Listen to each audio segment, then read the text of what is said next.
Hi, I'm Steve Fleming from Steve Shots Photography. Let's go to a port of call. Today we're going to Sitka, Alaska, and over to the Sitka National Historical Park. About a half-mile walk around the marina and over to the park. Once you get to the park, you can see a lot of the totems on the outside of the visitor center. They are there for display. These are replicas of totems from all over southeast Alaska. Inside the visitor center, you'll see displays from the Tlingit people and their culture. It's an interesting view to go through there and just walk. It's like a mini museum. The Tlingit people were indigenous to the area before the Russian fur traders moved in and came and waged war against them to take their land. The clans of Southeast Alaska have worked hard to preserve their culture and history, and they seek to show everyone just what they went through in the struggle to keep their land and their way of life.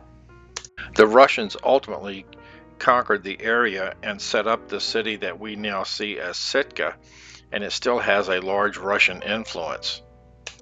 Each totem that is around the park is representative of a story of one type or another. Each one is unique in its own way. As you look around them on the outside before going into the forest, you will see many others. There's about 2 miles of trails inside the park. I've done a little over half of that myself on the totem side, and there are 15 total totems within the park. I have yet to do the Russian side of the park. I've been around the entirety of the totem park, and it is absolutely a wonderful walk through the woods. As you can see, you want to take note of the sign that has the trails on it. It also has a warning about bears. I have not encountered any bears in the woods, but it is highly advisable that you read the warnings and know how to conduct yourself and what to do in case of an encounter.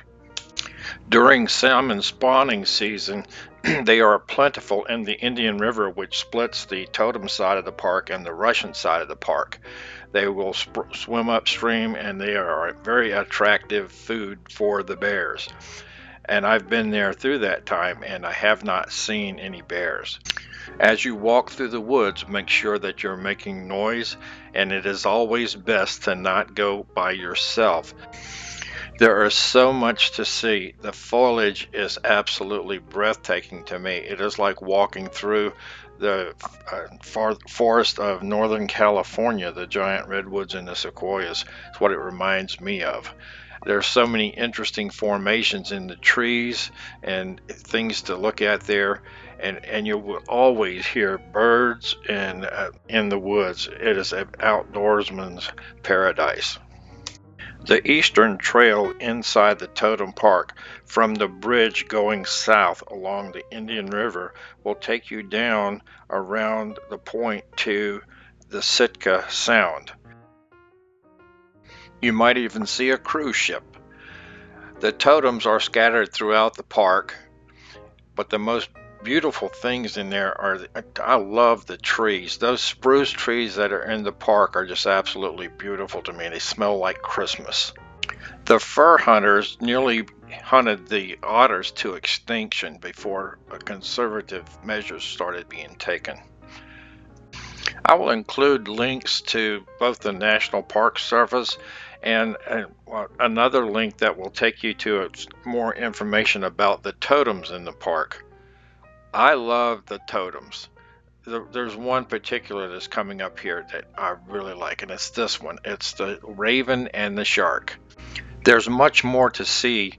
I just wanted to give you a preview of what's ahead there.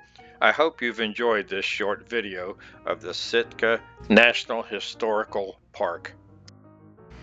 If you like this video and want to see more like it, please like it and subscribe to my channel. You can also leave me a comment. Thank you for watching.